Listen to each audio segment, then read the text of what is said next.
Are we recording? We are recording. Awesome. Here we are on The Blind Man in Black. And I have a very special guest. Her name is Allie Cannington. She was the DOnetwork statewide organizer. She is a disability advocate and social justice warrior. I mean, the list goes on and on and on. How are you doing? Stop it. You're making me blush a little bit. I'm doing all right. I just finished work for the day, and honestly, it's just really great to be in your presence. I miss, if I can say it, I miss being on Zoom calls with you before the world was on Zoom. Yeah. I miss it as well. I want to let everybody know, Allie and I met through the Disability Organizing Network, and I was a disability community advocate, and she was the statewide organizer for the DOnetwork or Disability Organizing Network.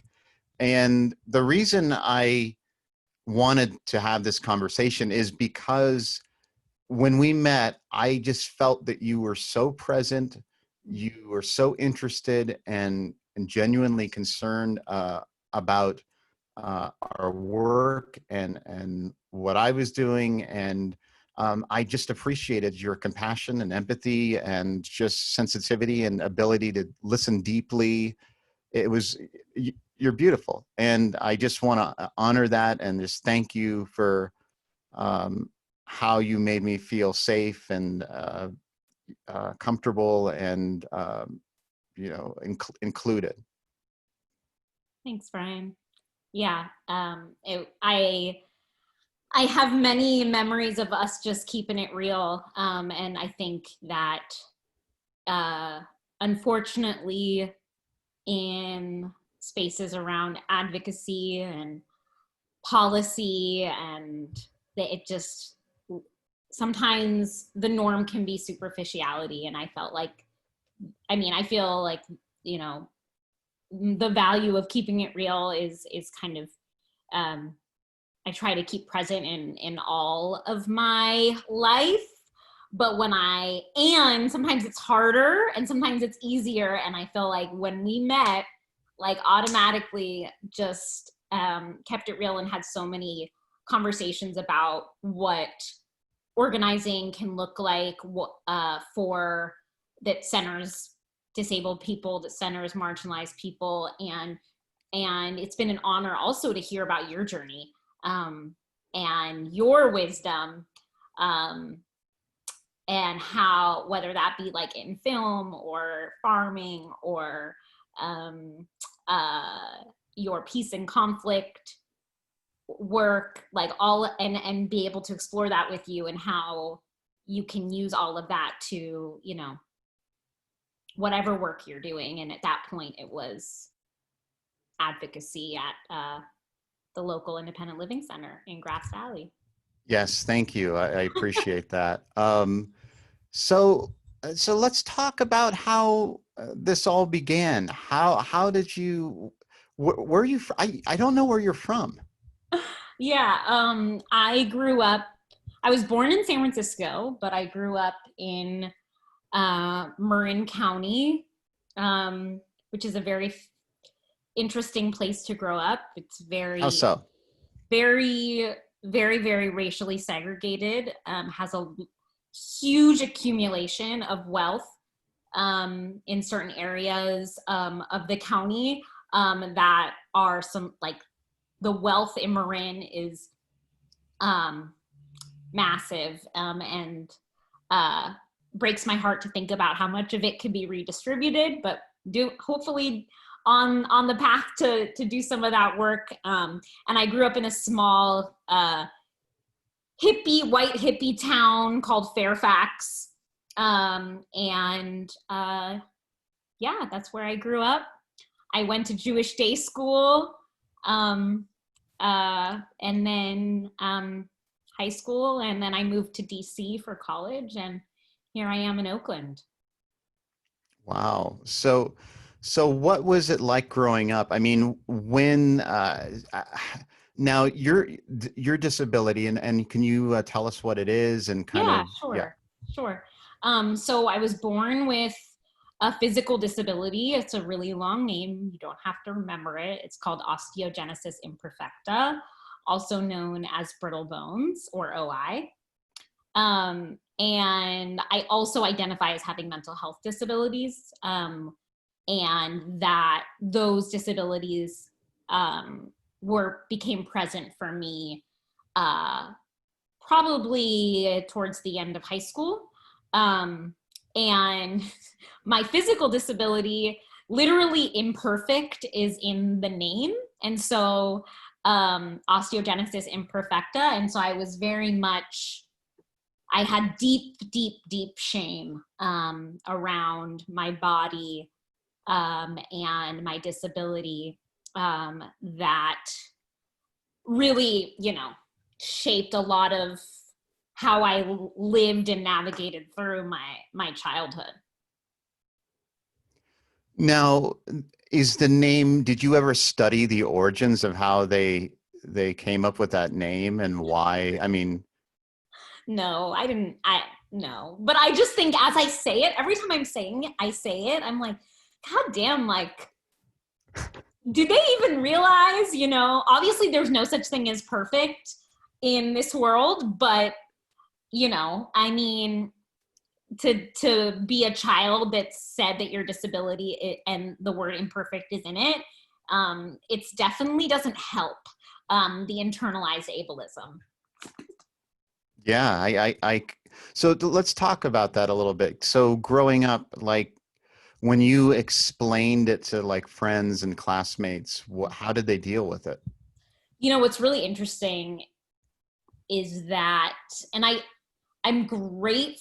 So one of the reasons why I went to the Jewish day school, I mean, I am Jewish, but the main reason was because my parents wanted me to go to a smaller school with, so that everyone, and I'm sure they would say it differently, but so everyone would know that that my bones break easily, and so people could be more cautious. And so when I started in kindergarten, supposedly my parents went, which I haven't asked them about ever maybe, so now I'm going to, but they went into every class and told the students about me and my disability.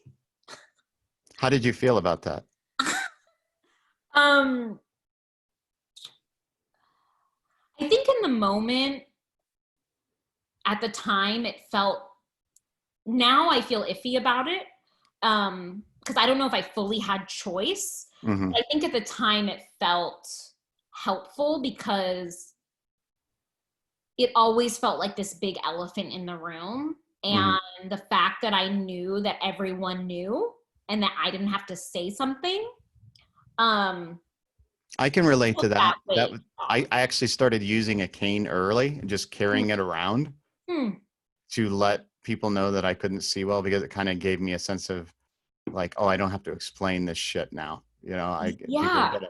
But then on the other hand, when I was doing it early and just walking around normally, people were like, why do you have a cane? And I was like, well, so I don't have to explain what I'm just about to explain, basically. Exactly.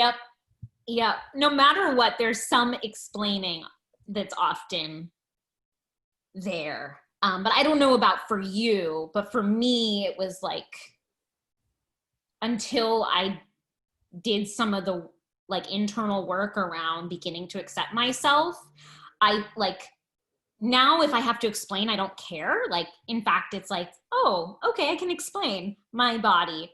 Before it felt like such a it felt so burdensome for me to have to explain.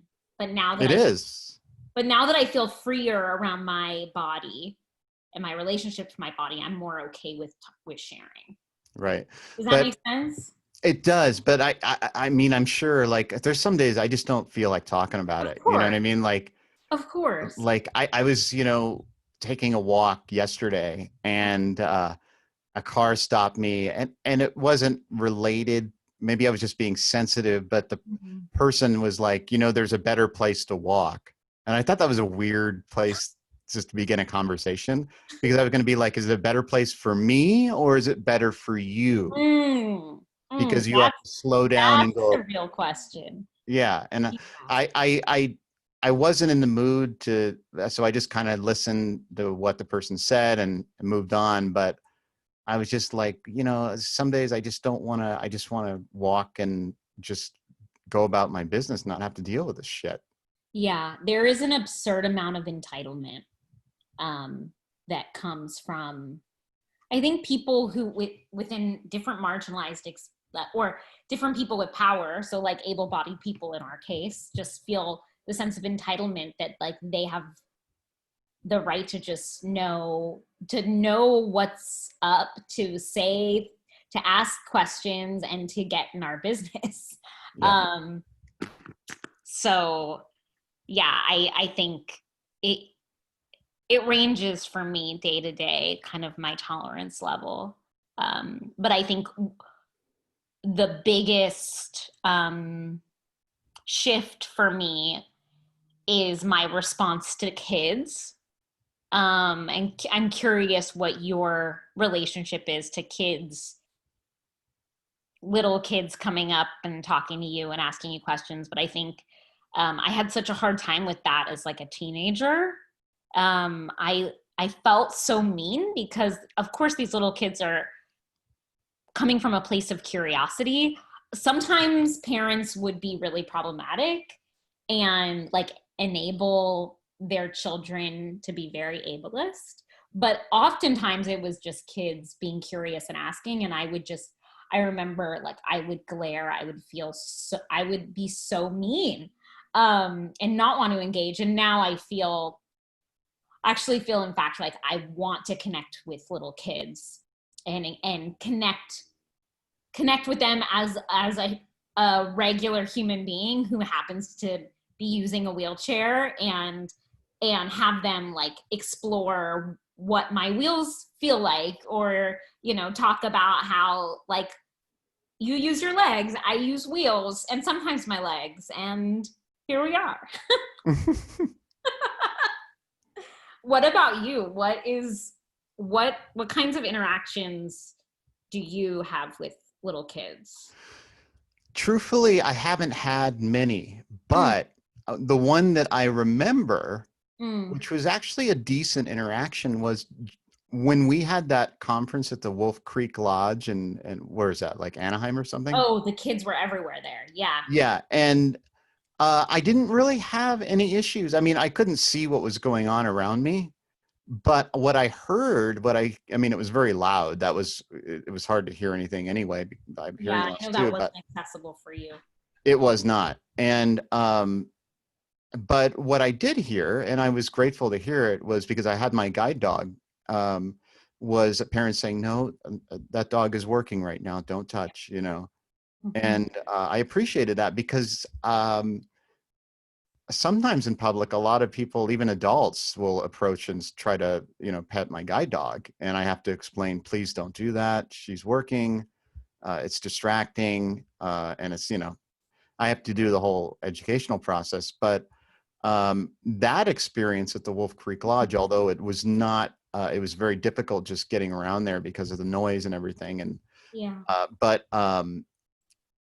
that was a good experience, just as far as the parents, educating their own children and Mm. explaining how, service dogs work. Yeah. And I appreciate you asking that. Yeah. Yeah. Yeah. So, so what was it like growing up? And now, so you were born with it, and has it changed, or has it stayed pretty like stable? Has there been, what is it? It's not progressive at all in any way. It's just, it is what it is, right? It is what it is. I mean, but I think that like bodies age, and so I think as I age and my body changes, so does the OI.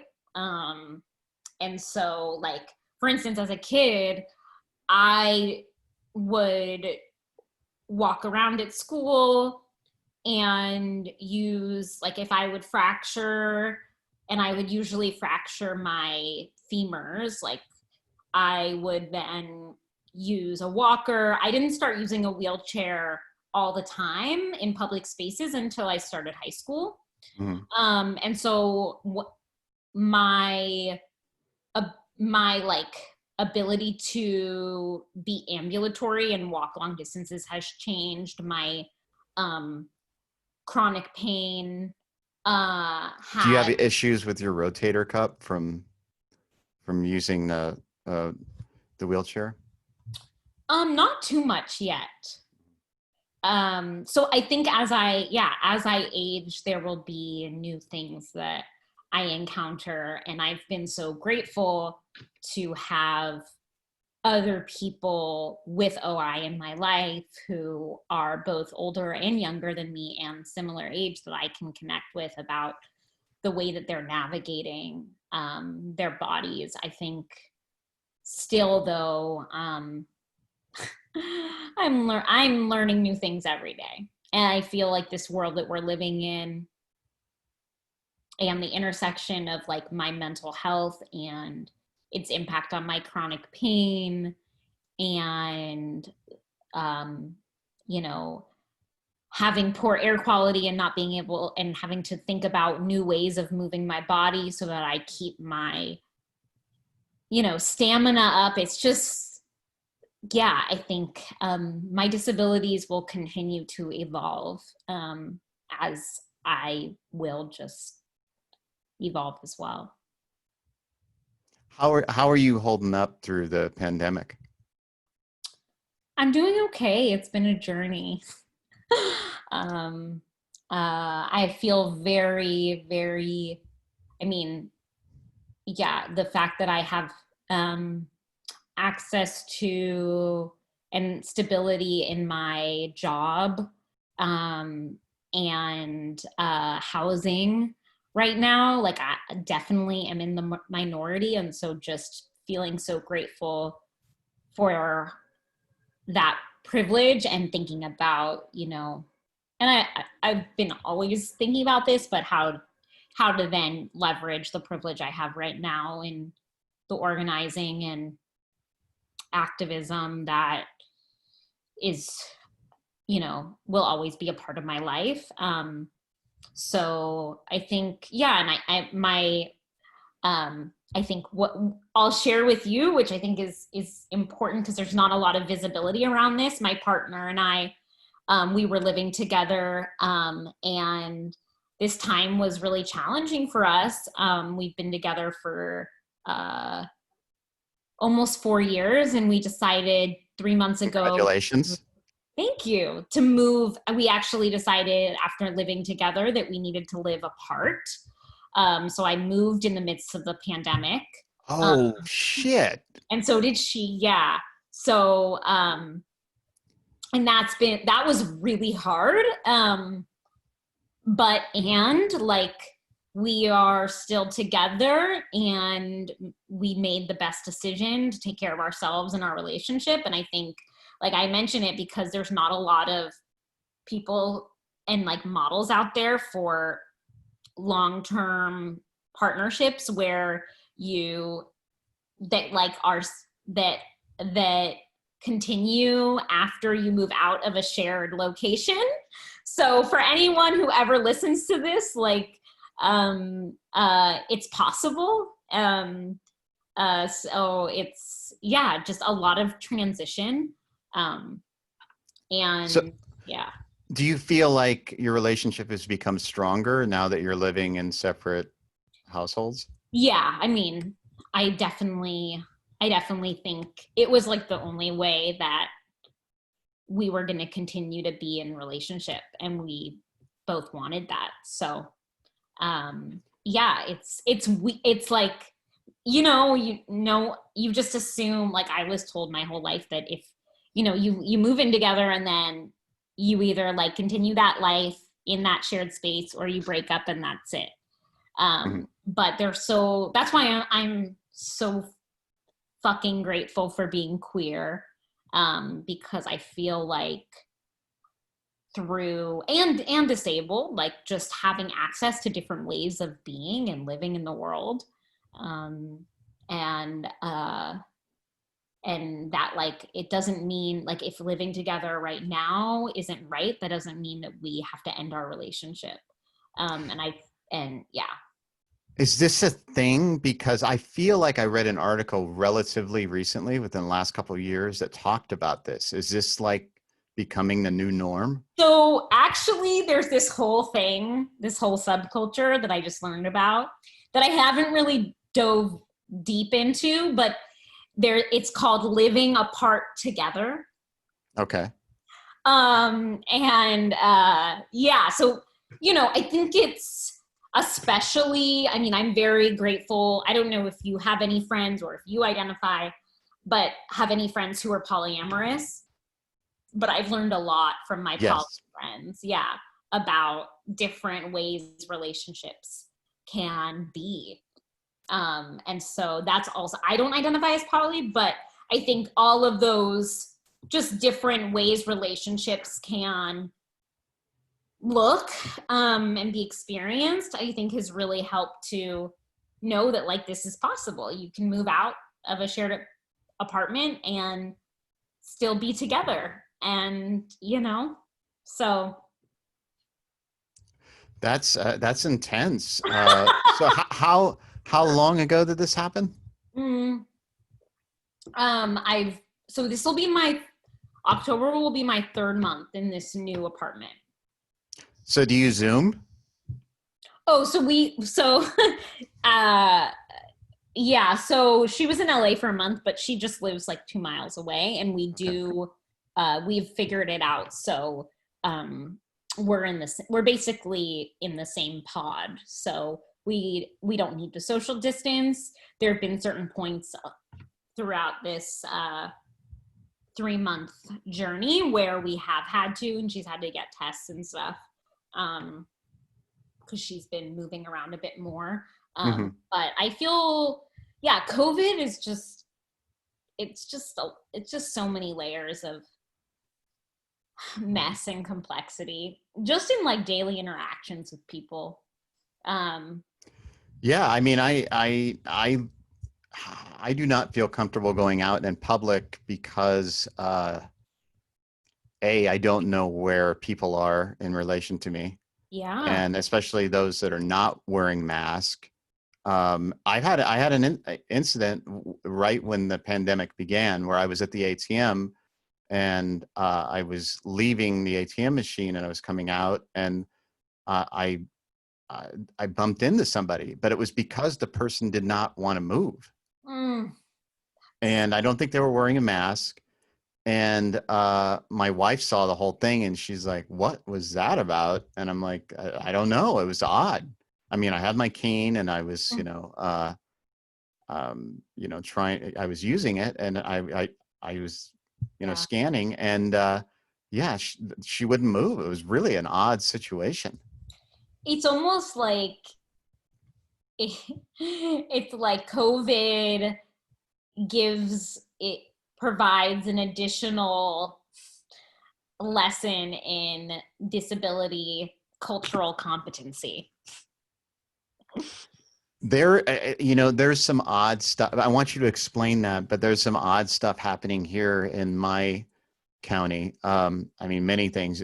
There was a article in the Chronicle about how this is like the Nevada County or Nevada City is the front line for a civil war. Did you see that? Yes. You know what's so funny? My coworker just mentioned that today. I haven't read the article because my partner and I just came from a trip in Calaveras, and I learned I was like, what are all these signs for the state of Jefferson?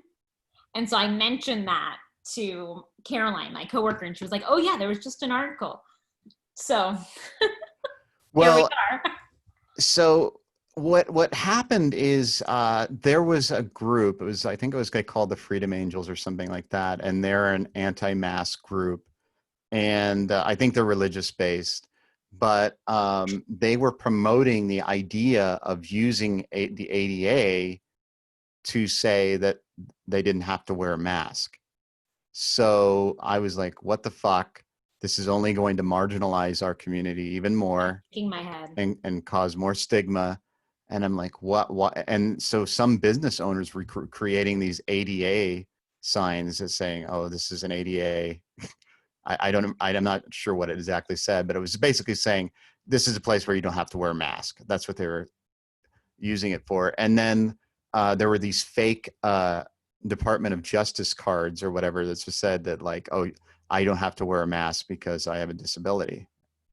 And of course that, I mean, it's insane, the shit that's going on. Well, yeah, and it really is. And it's so, I mean, the ways in which the ADA can be used to further marginalize people with disabilities is wild. And yeah, and it's so funny, like when to think about you living in just as we were driving up to Calaveras and like seeing all these Trump signs, how does it feel living where you live right now? It's an odd experience. I mean, being blind and not being able to see what's happening with my own eyes is frustrating. Yeah. I mean, especially since I know what it's like to be able to, you know, see. Absolutely. And Absolutely. so I think, I mean, it's scary. And we had a Black Lives Matter march a couple months ago, and it got violent. Some patriots showed up, huge, you know, like men in their like 40s and 50s, you know, just started pushing people around that were part of the march, the peaceful march. And it was just sad that, you know, this is happening. And it's, I mean, but this is a microcosm of what's happening everywhere, you know, in one form or another. And I was going to ask you the same question, like what's going on where you are, like, and how are things developing, and how are you seeing resistance and people coming together and so on? Yeah. Yeah. Thanks for sharing all that. I mean, I think my wife is really, she's really, I mean, her heart is in Oakland. That's where she wants to be. Yeah. And it's difficult for her to be here because she was born here. And so she has, you know, some shame attached to what's happening here, you know, or not shame, but I shouldn't speak for her. I don't know what it exactly is, but she, you know, and I think it saddens her heart to see, especially people that she grew up with that are, you know, being part of this violent movement that, you know, is scary. Yeah, I mean, I think the work of anti-racism and like white folks showing up just is needed everywhere. And but it's like the way that like the way that probably you all are needing to show up looks maybe different than, like, I'm wheeling down the street and there's, you know, movement for Black Lives signs everywhere, but at the same time there's still racism and white supremacy that is rampant, but it doesn't necessarily look like what's happening in Grass Valley. But it's like all connected. Yeah, I mean, the difference is there are not many people of color here. And so the other thing is there's odd things happening where businesses are trying to support Black Lives Matter. And then like the city council using, like, I think Grass Valley, I mean, don't quote me on this, but I think there was some kind of ordinance saying they couldn't put up the signs, which is odd. And it was like, it seemed like just kind of a weird, like, way of justifying, you know, whatever they're trying to do, which is to prevent these signs from being put up. And so, Yeah, it's an odd, it's an odd situation. And that article, I was just kind of like, wow. I mean, I've been thinking about the idea of a possible civil war because of the divisiveness and the fact that of where we are politically, and that we're so divided, and it's just interesting that it was stated in that article that Nevada City was going to be the front line for a civil war. Well, if you ever need to figure out some spaces to crash in Oakland, I'm sure your wife has many contacts, but you can always reach out to me. Oh, I appreciate that. Thank Wherever you. I am in the world. Thank you. Thank you. Throughout our time being alive on this planet. Well, let's come back to this, but I want to talk let's go back a little bit more. Yeah. Let's rewind to, I want to know what it was like growing up, and how you started to move toward becoming a disability advocate and organizer. Yeah. Yeah. I mean, I think, as I think back to my childhood and my teenage years, I really, really, all I wanted to do was fit in. And I really didn't have much of a sense of self. Like, I definitely was really lived my life wanting to be like other people who I saw as more ideal than who I was. And anytime that my family encouraged me to associate with people with disabilities in any way, like, I did not want to have anything to do with it. And it's so funny, I think back to, because my mom's really awesome.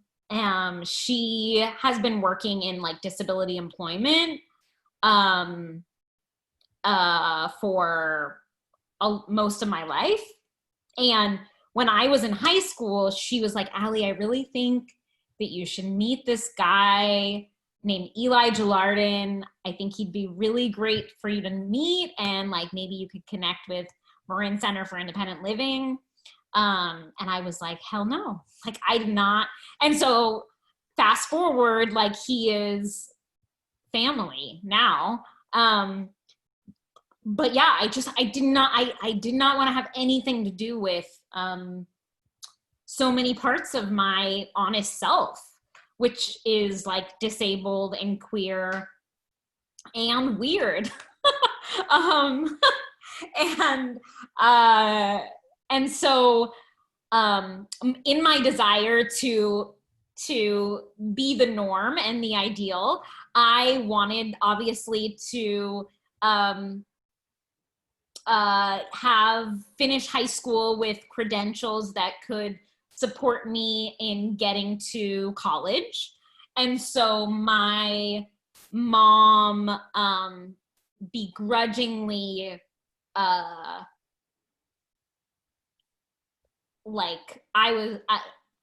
begrudgingly went. She encouraged me to apply to the Youth Leadership Forum for Students with Disabilities, and my test scores were shitty for SAT or whatever, and I was like, okay, I need more on my college apps, so I'm gonna go to this and just get through it. And so I went up. She drove me up to Sacramento State, and I remember like her driving up and dropping me off, and all these people yelling like, we're here, we're loud, we're disabled and proud. And I did not want to have anything to do with it.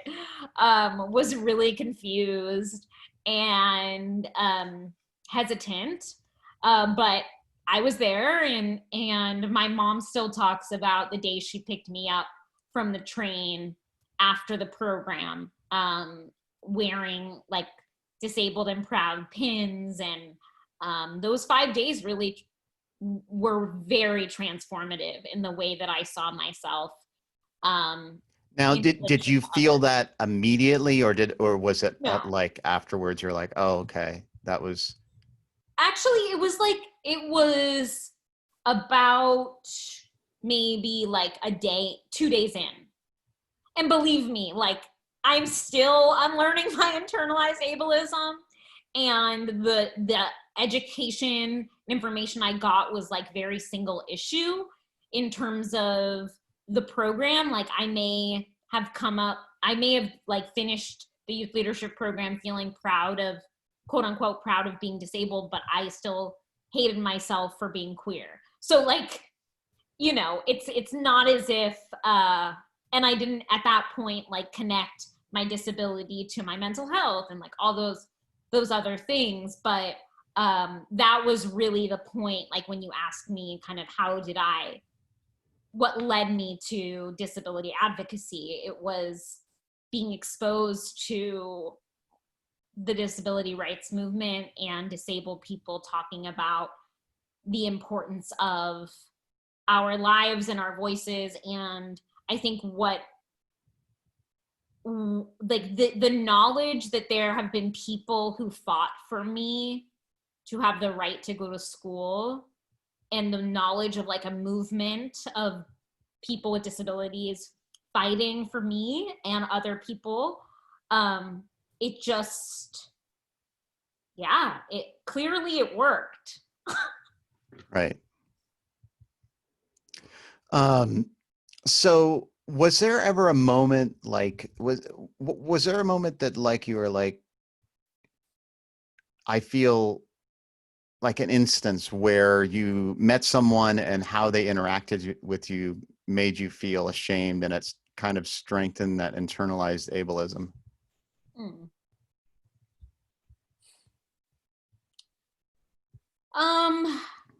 Yeah, I mean, I think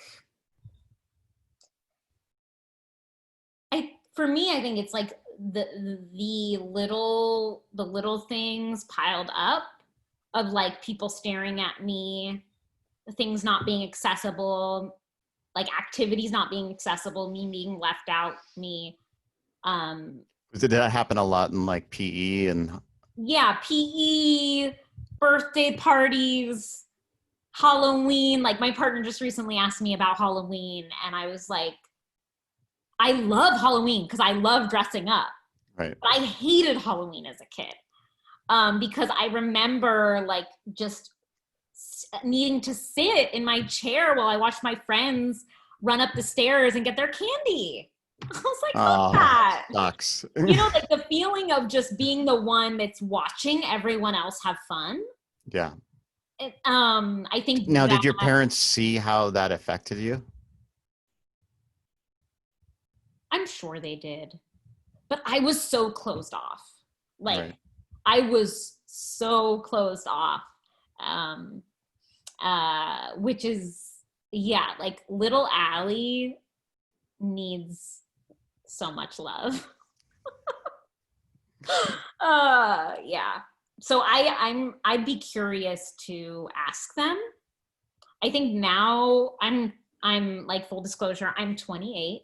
So I feel like now is the time where I'm really starting to feel like an adult who can have more adult conversations reflecting back with Hmm. my parents. And so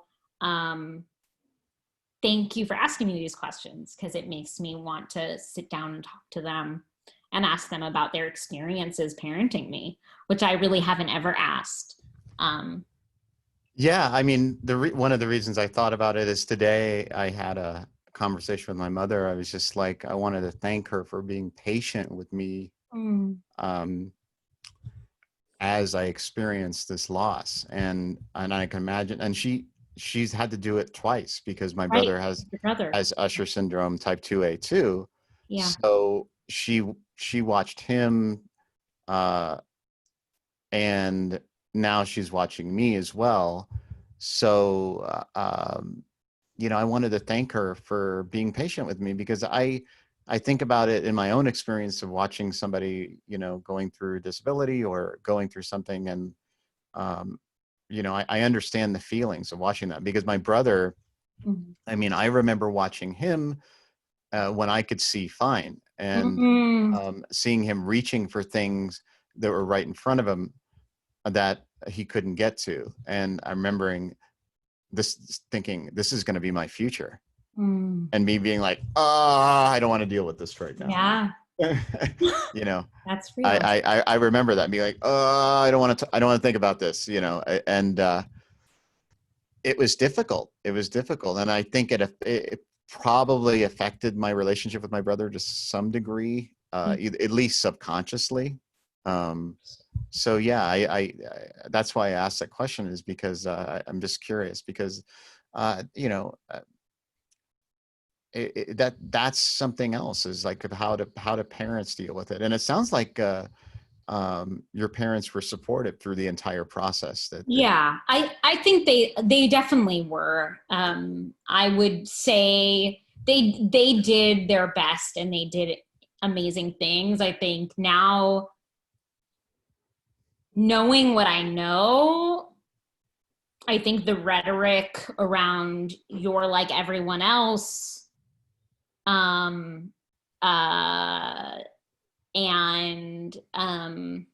you're really, like, I got a lot of like, you're really brave, like all of those sorts of things that don't say a lot about the person saying it. Yeah, but you know, my family, like, they just were doing what they knew, and I think, and it's our culture too. Yeah, like exactly. They don't have the tools. Exactly. So exactly. And I think a majority of my family knows that's not okay anymore, and that actually doesn't help. But and some folks in my family, I don't know if they'll ever get to that understanding. Yeah.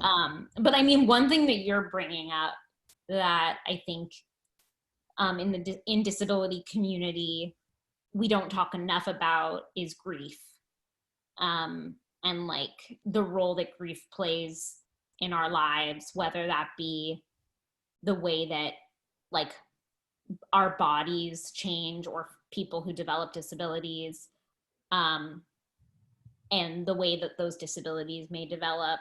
And then also like grief, of course, for people who have passed.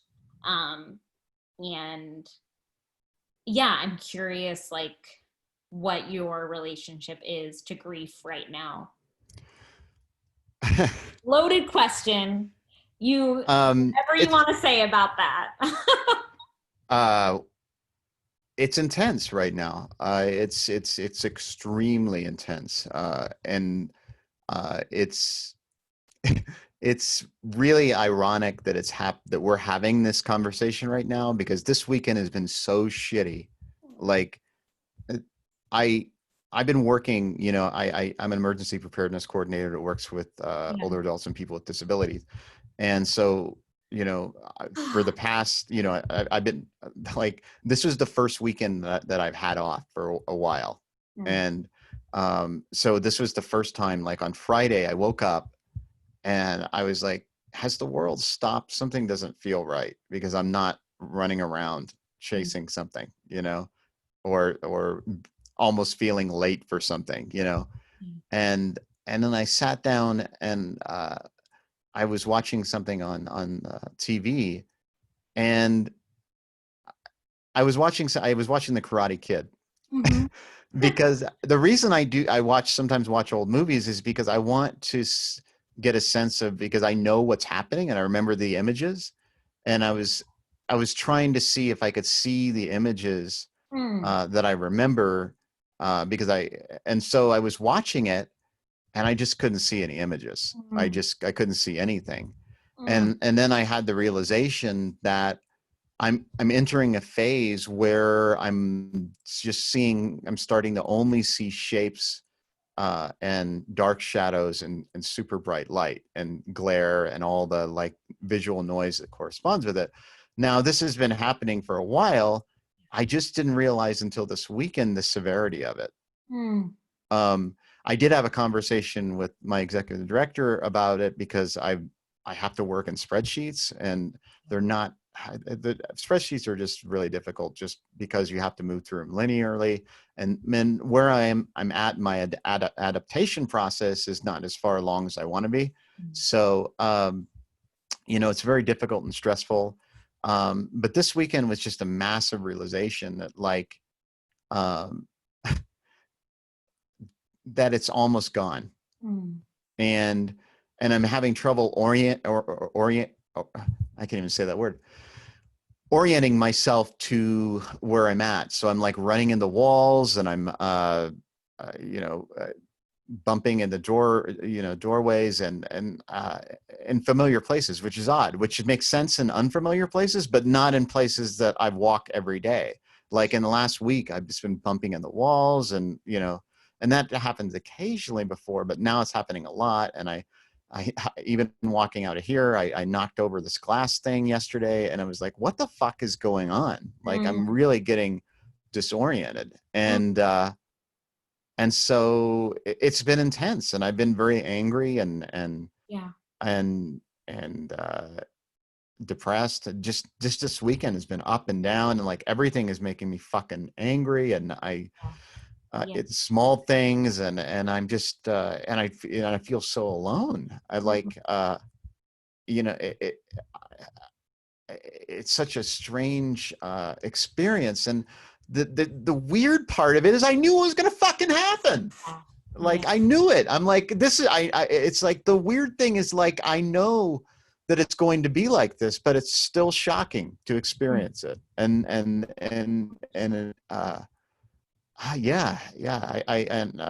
thank you for asking, because it's real raw right now. It's real and raw and painful and all the shit that corresponds with that. So of course. Yeah, I mean, I just here to listen and hold space, and you are so worthy of like all the patience and all of the love as you continue to navigate being a human on this planet in your body. And yeah, I mean, I think, of course, I'm like, okay, I have all these other questions, but just also just want to say I hear you, and it sounds like really painful. And I think, and what you're sharing connects with like I guess not necessarily a frustration, but when I think often in the independent living movement, which both you and I are connected to, I think disability identity and disability pride is talked about in like a very, at least what my experience has been, is like talked about in a very black and white way, in terms of like, you're either disabled and proud or you're not. And if you're not, then something's wrong. Like you gotta, be more proud. And it's just so much more like nuanced and complex. I think I like, maybe it's just my own understanding of pride, but I think I was taught that pride is just all good. And now I'm, obviously realizing in my own experience with disability, like, because I love disability, it fuels so much innovation and beauty and so many people that I love. And the way, and like, it changes the way we can create the world we want. And at the same time, like, there's also a lot of pain and loss and so many other negative things that relate to disability. And like, as people, actually, has someone who like, I think has talked up a lot of disability pride based on my experience at the Youth Leadership Forum that I shared. Like, how can I like invite people into disability pride in a more nuanced way, that honors like the loss and grief and pain and like oppression that comes with it. And like my last spiel, whether or not someone's proud doesn't like take away their importance of being a disabled person. And like, I think that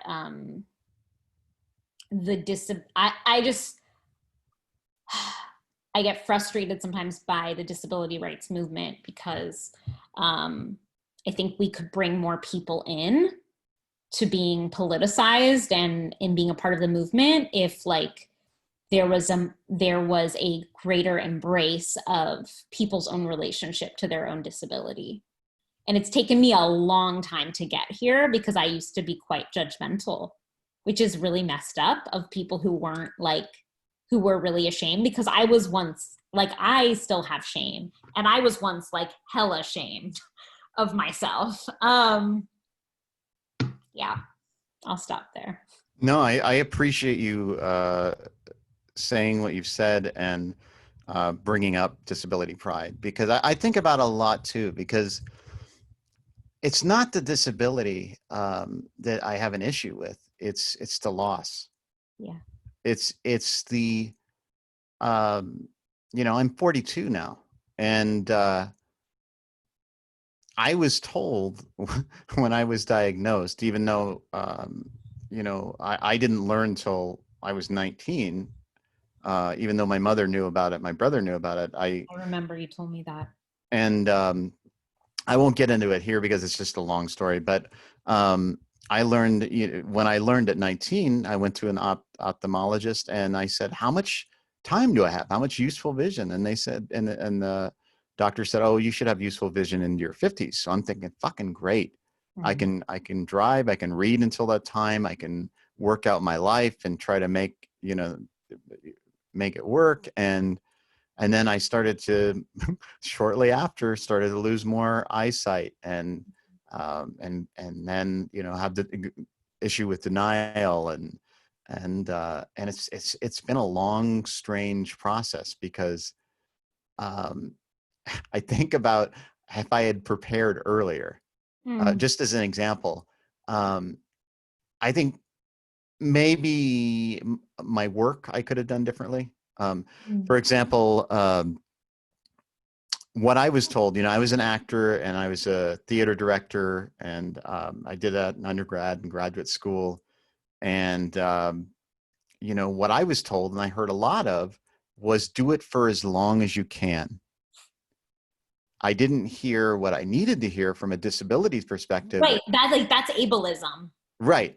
And what I heard, what I needed to hear was, you can still do this. You're just going to have to do it differently than everybody else.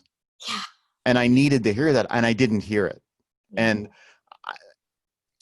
I shouldn't say that, because I don't know. I mean, I don't remember it. I may have been so fucking in denial that I couldn't hear that, was because I had such a clear, because I was a character actor, and I had to use my physicality, my body, and like eyes to be able to study and learn about physicality, and how people talked and walked and all these different things, or rolled, or whatever it may be. And then I just didn't have that guidance, or anybody telling me, keep doing it. You're just going to have to do it different. And I'm like, oh, I'm going to play just a blind person for every role. But I didn't think about how nuanced and how complex that is. Even if I was playing a blind, think about it. What if a blind man had been playing Al Pacino's character in Kind of a Woman? Yeah. What would that have been like? Yeah. Yeah. Yeah. And so I think about those things, and a lot. But I'm just glad that you brought up pride, because it is an interesting topic, because we don't talk about loss in the disability as much. We don't talk about the grieving of it. And it's always, it's focusing on, adaptation, which is important. But it doesn't talk about that. And I don't know, do you feel like there's there's kind of like a split between people that like don't have degenerative conditions, or what is your feeling on that? Is there like a divide in the I'm sure disability?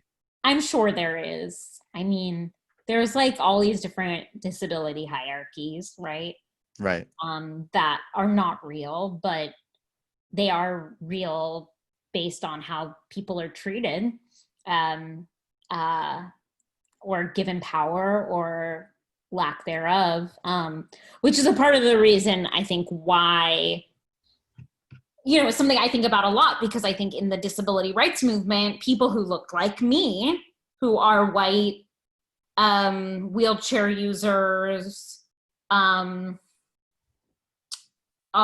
the ones with the most power, which is a problem because a majority of disabled people are not white wheelchair users. It's interesting. I was thinking that the first image that came to mind is Professor Xavier from X-Men. Like he's the leader of all Yeah. of the X-Men, right? Yeah. I mean, that's rad, but like. No, but I'm saying that's the model, is the white Exactly. Yeah. wheelchair user. Yeah.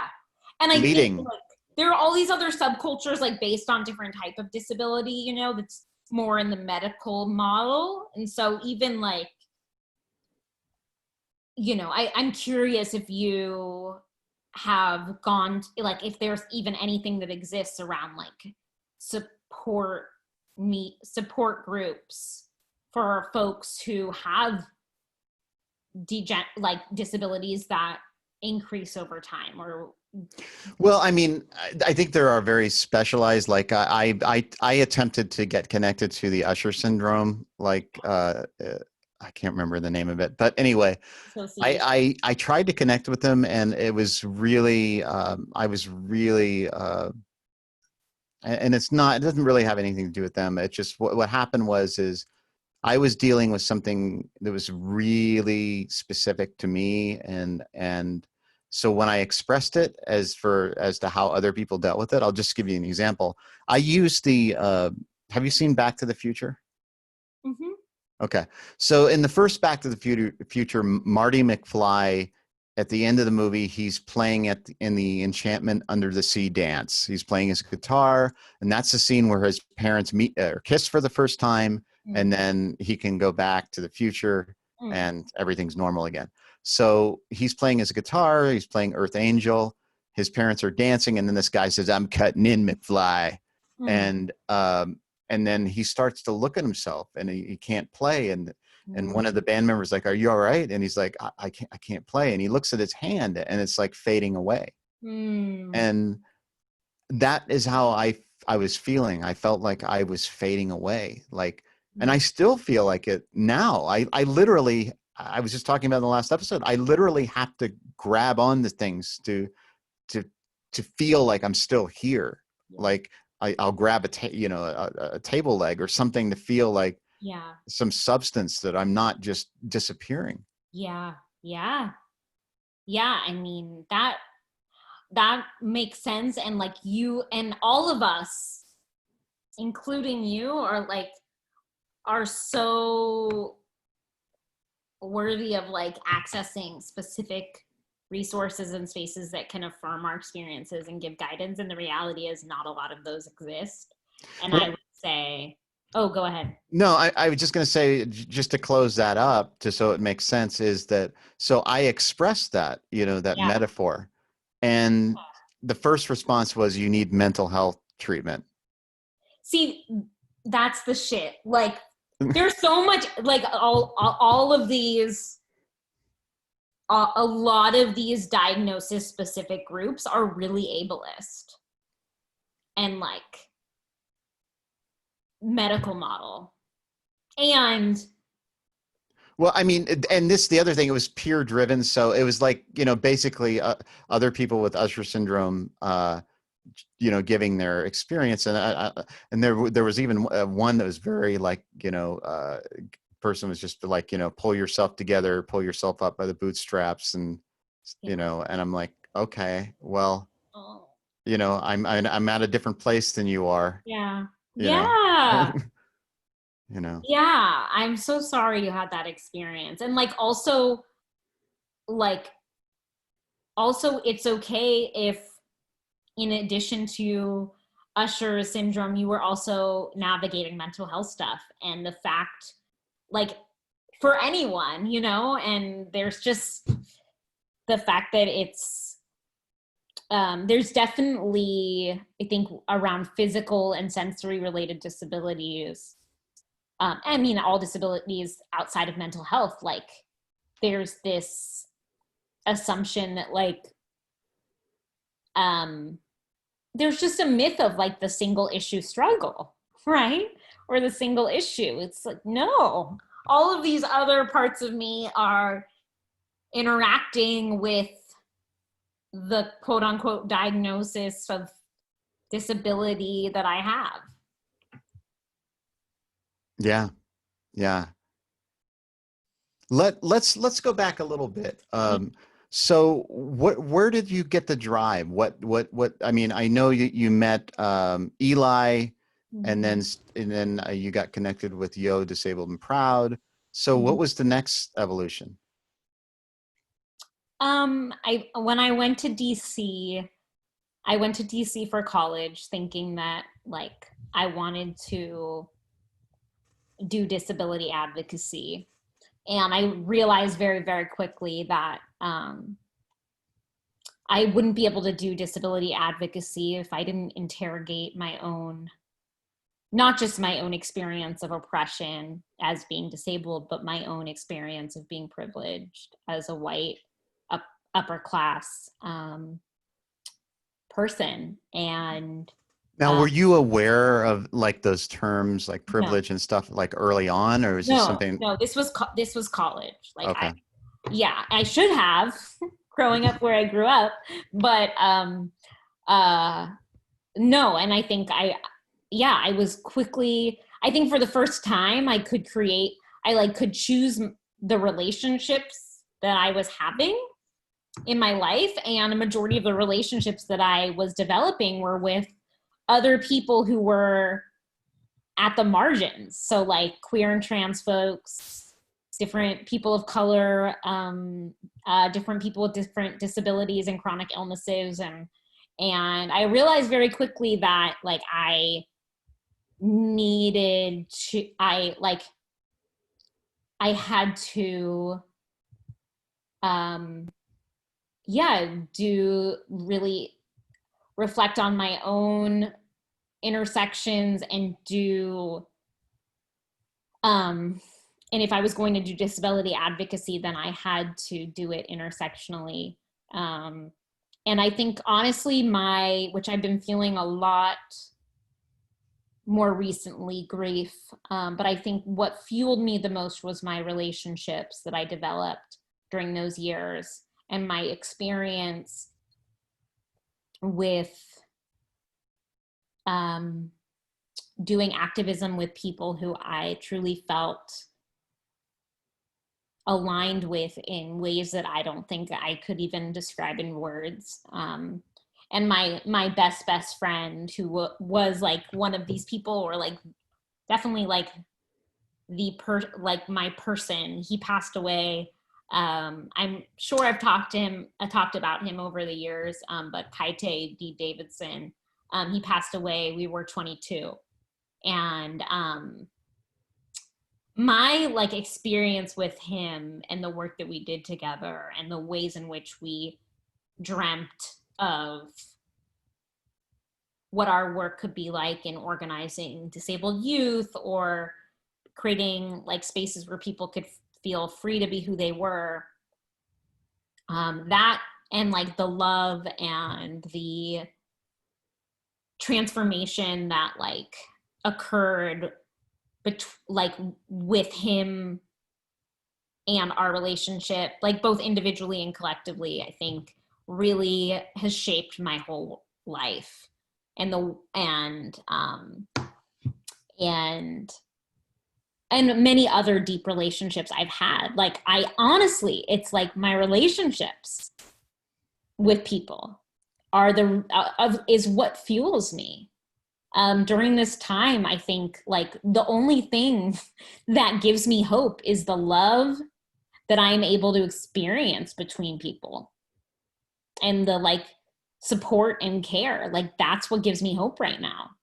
Can you give There's an definitely a lot example? of lack thereof, but yeah.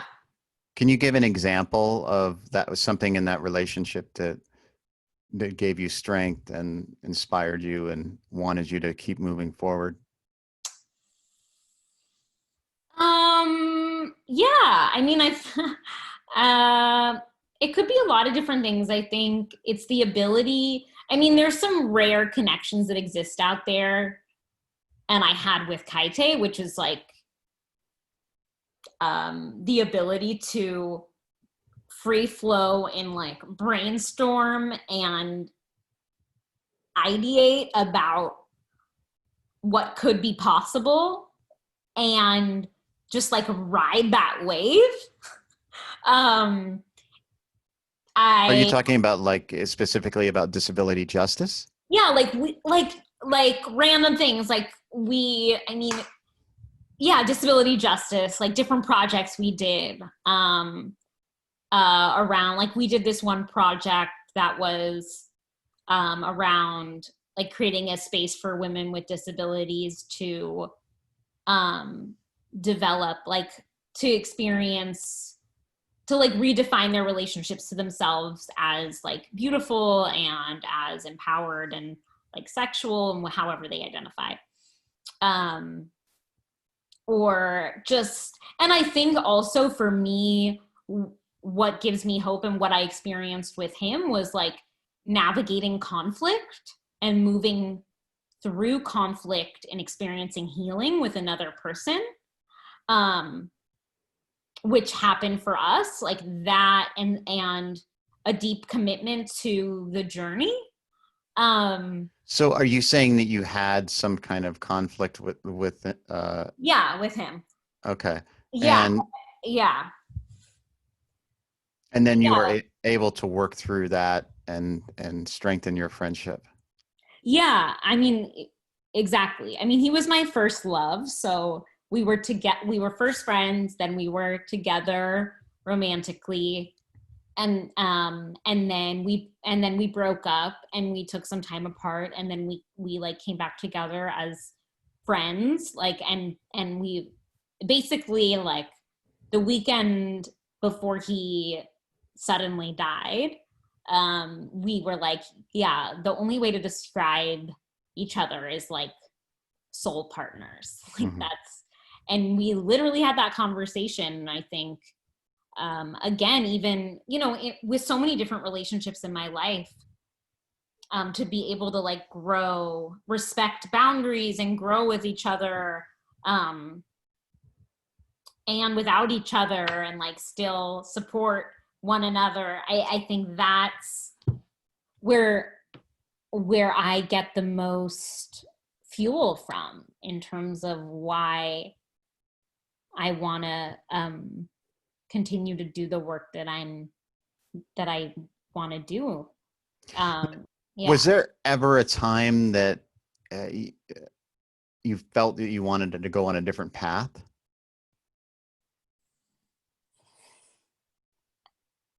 Yeah. Well, not like, I mean, depends what path you're like, But outside of disability. yeah. Yeah. Well, actually, yeah. After Kaite died, I was so broke, like so heartbroken, so broken in every way. Um, that, I mean, I finished I was in a fellowship at that time. I finished that. That was basically that was the reason why. The reason why I came back to the Bay Area after being in DC was to get away from like the disability space that I was in there, because it was so, it was so painful to be there without Kaite. Um, and I then was like, okay, I need space from disability. And that's when but some of the work that I always loved doing is just related to youth and like, youth and basically supporting youth to like own their power and advocate for whatever they believe in. And so but unrelated to disability though. Unrelated. Yeah. Yeah. Yeah.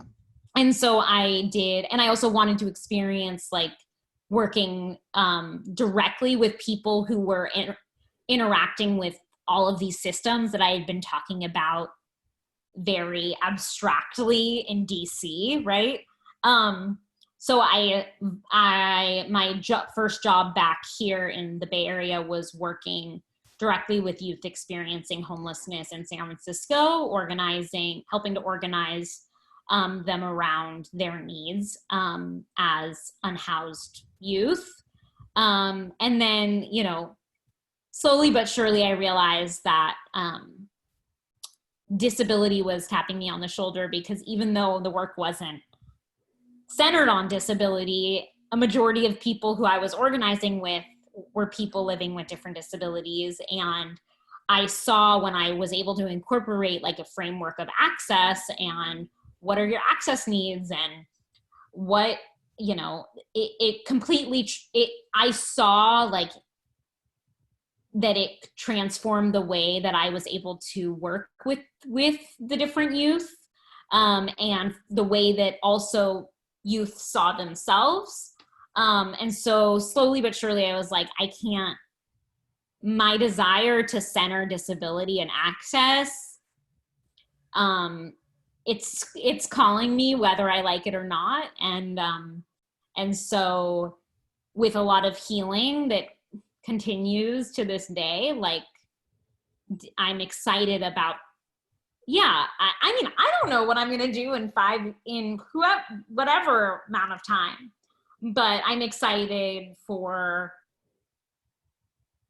the role that disability and centering access can mean in my life. And I really, so who's to say that I'll be doing quote unquote disability advocacy in however many years, I don't know, but I can't take off my like deep value of access and embracing diverse bodies and minds.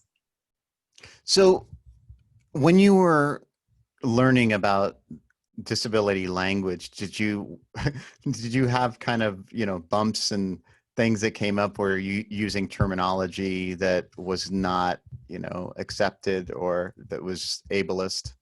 Of course. Yeah. I mean, I'm learning every day, and the language continues to develop. I mean, I'm sure like radical young disabled people I hope that they're calling me in to adjust my language. Right. You know, like it's always going to be evolving. And I just think that as I've gotten older, I just have more, like I think I just feel a little bit more like open to not just my own mistakes, but other people's mistakes, quote unquote mistakes. Like you don't know until someone talks to you about it. Right. With you about it.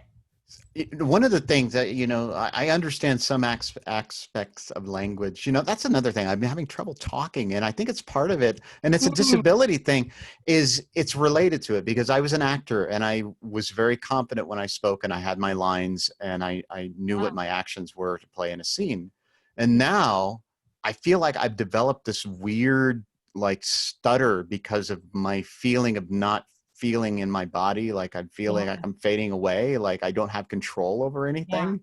And so I feel like I don't even have control over my fucking speech anymore. It's this weird thing that's happened. Like I'm always like, I try to think of a word and I'm like, maybe that's not the correct word to use, but you know, and I'll like stop it and I'll like do this weird thing. And it's so fucking strange because it's only developed over the last couple of years. The reason I bring it up is because George Carlin, the comedian, had this really funny bit about language and how we use, I mean, he's really focused on language in all of his work, but one of the things he would talk about is how terminology takes the humanity out of the language. Like, for example, post-traumatic stress disorder. in World War I, it was called shell shock, 2 syllables, very direct. It was impactful. It, you know, had a humanistic, you know, quality to it. It was shocking. It got right to the point, right? And then in that was World War I, was shell shock, and then in World War II, it became battle fatigue, more syllables. Then in I think the Korean War and Vietnam, it became something like operational exhaustion, and then it developed into post-traumatic stress disorder. More syllables, and it takes the humanity out of it. Interesting. And so that's the balance of where do you find the humanity in the language without becoming so you know, medically compartmentalized or whatever you or categorize that you lose the humanity. Yeah.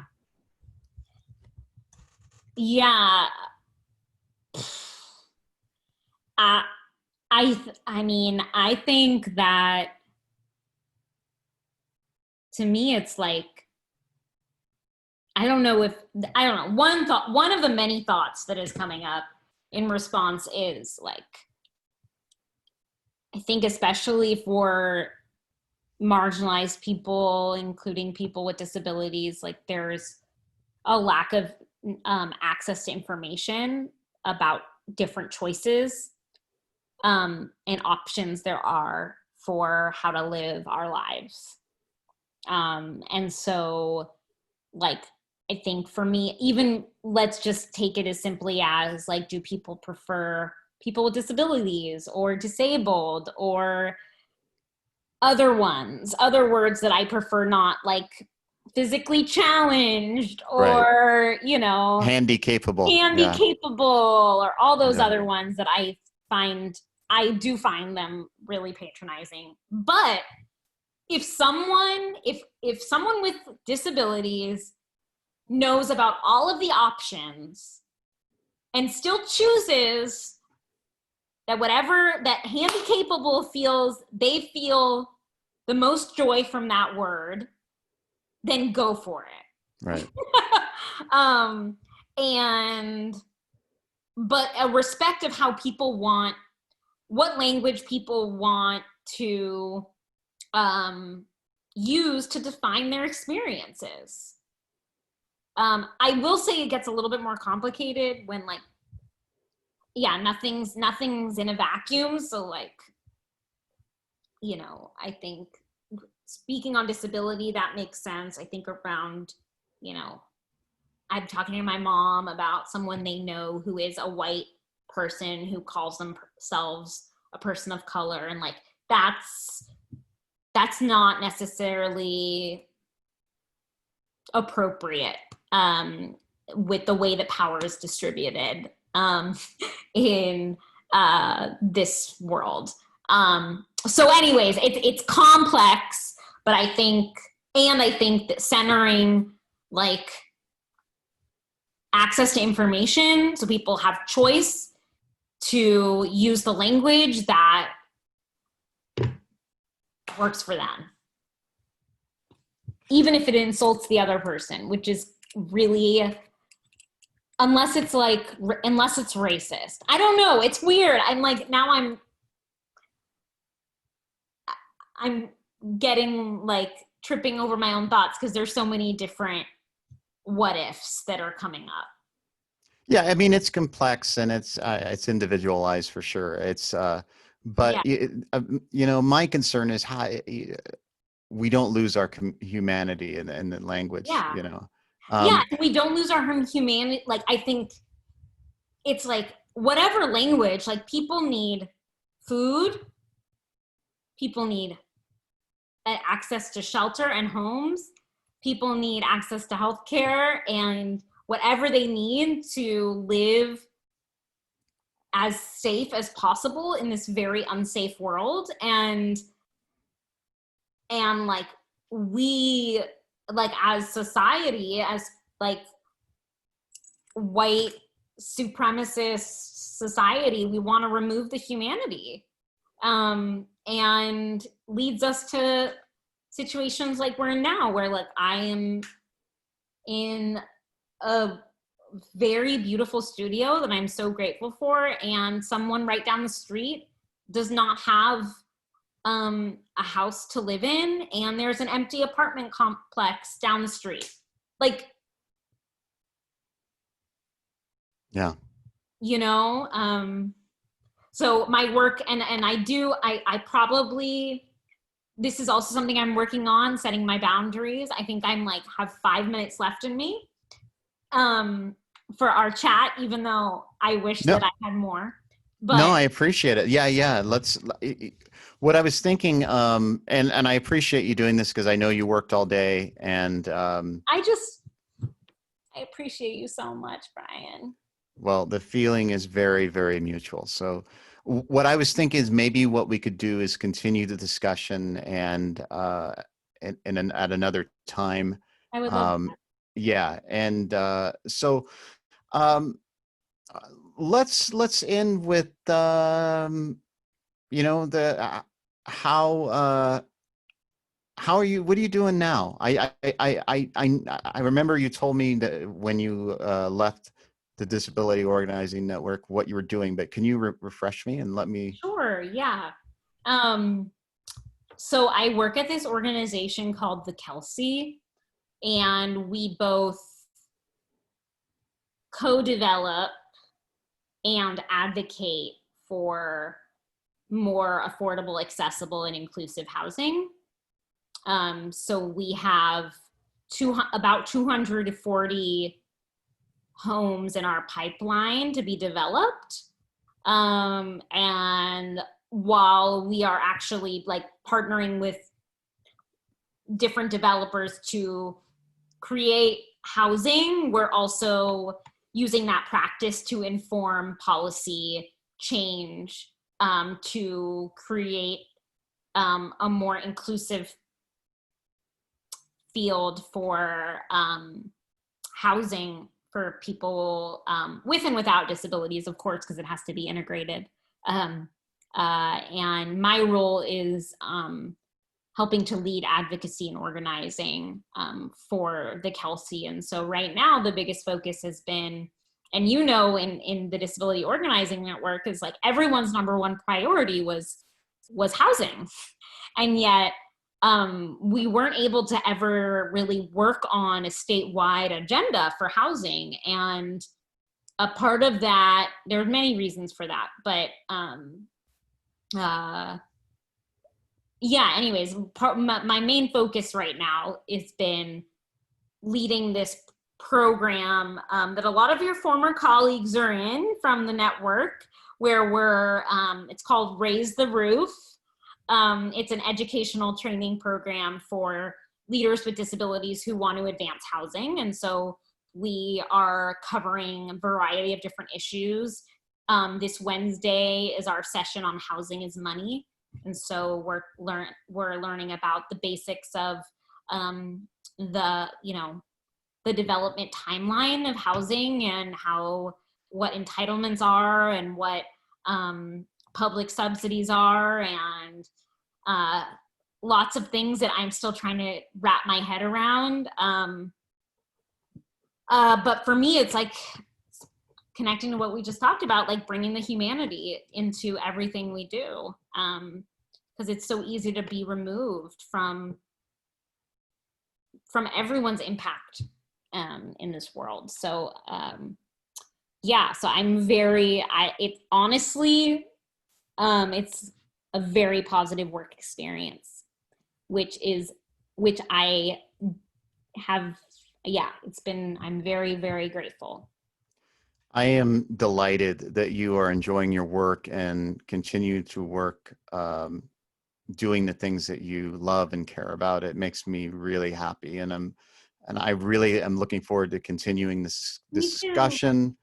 I love you. You're amazing. Love you too, Brian. And thank you so much. And do you have anything you're working on that you'd like to share with us, or anything that I would just say, like, anyone who's listening to this, I would say listen and follow and support Black disabled leaders who are working on the front lines. So I would look into, this isn't me, but this, I just would say, like, follow I was actually going to ask Leroy Moore if he was yeah. willing to do it. So Yeah. He's a great person to connect with. But yeah, like, follow the Harriet Tubman Collective, follow HEARD, helping educate to advance the rights of the deaf and hard of hearing. They also do other disability work. I don't know if you've heard of People's Hub. I feel like you would really like this org, Brian. okay, I'm going to send you a link. okay. What is Uh, it about? they basically do online popular education, skill building for movement work, ending the alt-right and white supremacy, and they have a lot of these different workshops. Their executive director, who was really, I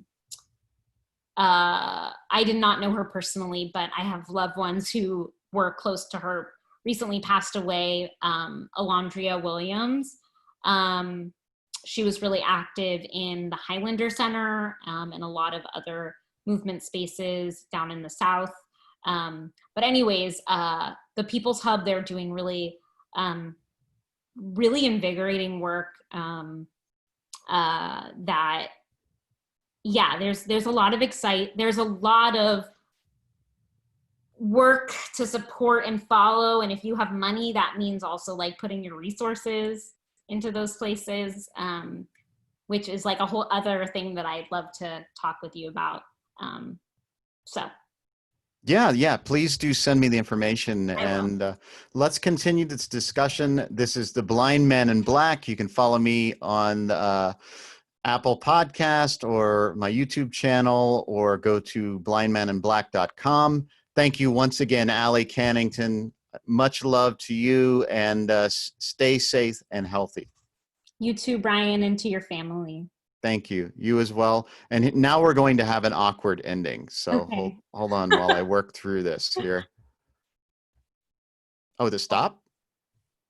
Your video stopped, and I love the graphic.